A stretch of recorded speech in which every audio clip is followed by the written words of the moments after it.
اگلا سوال یہ ہے کہ کیا ہر بندہ فدیہ دے کر روزہ چھوڑ سکتا ہے یا فدیہ دینے کے لیے کوئی خاص شرائط ہیں؟ جی ہاں، فدیہ دے کر روزہ چھوڑنے کی خاص شرائط ہیں۔ ہر کسی کو اجازت نہیں کہ وہ فدیہ دے اور روزہ چھوڑ دے، بلکہ دو قسم کے لوگوں کو اسلام نے فدیہ دے کر روزہ چھوڑنے کی اجازت فراہم کی ہے۔ ایک شیخ فانی۔ شیخ فانی اسے کہا جاتا ہے کہ جو اتنا بوڑھا ہو چکا ہو کہ اب اگر وہ روزہ رکھتا ہے تو اس کی کمزوری اس پر مزید غلبہ کرتی ہے اور اسے مزید بیمار ہونے کا اندیشہ ہے، تو اس شخص کو اجازت ہے کہ وہ فدیہ دے اور روزے نہ رکھے۔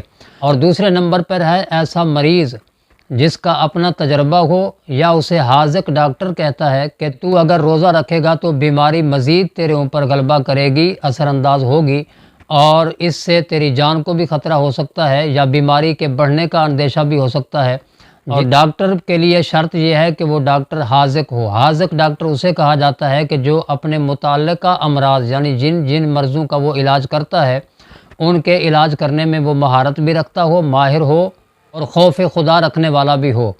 ہر قسم کے ڈاکٹر کے مشورے کو اسلام قبول نہیں کرے گا کہ جو ڈاکٹر مرض کے علاج میں مہارت نہیں رکھتا یا خوف خدا نہیں رکھتا وہ ہر قسم کے مریض کو اجازت دے بیٹھے گا کہ تو فدیہ دے دے اور روزہ چھوڑ دے۔ ایسا نہیں ہے۔ ڈاکٹر کے لیے خوف خدا رکھنے والا ہونا اس لیے شرط رکھا گیا ہے تاکہ وہ محتاط رہ کر مریضوں کو فدیہ دے کر روزہ چھوڑنے کی اجازت دے گا۔ ایسے شخص کو اجازت ہے کہ وہ فدیہ دے اور روزہ چھوڑ دے۔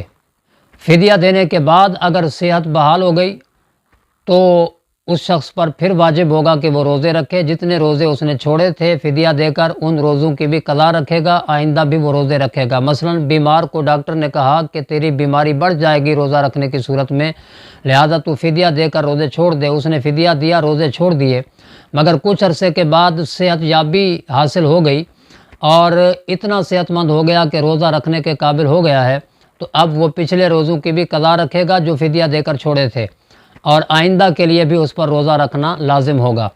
رہی بات اس کے دیے گئے فدیے کی، جو فدیہ وہ پہلے دے چکا ہے وہ اس کا نفلی صدقہ بن جائے گا، وہ بھی رائے گاں اور ضائع نہیں جائے گا۔ اور ایک روزے کا فدیہ ایک فطرانہ ہے، ایک صدقہ فطر کی مقدار، یعنی ہمارے ہاں چونکہ گندم فطرانے کے طور پر دینے کا رواج ہے تو 1.25 کلو گندم یا اس کی قیمت ایک روزے کا فدیہ بنے گی۔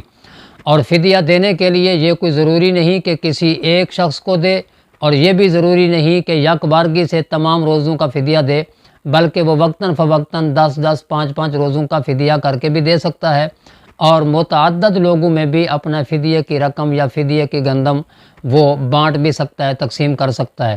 مثلا 10 12 15 مساکین میں، فقراء میں وہ تقسیم کر دے گا تو بھی اس کا فدیہ ادا ہو جائے گا۔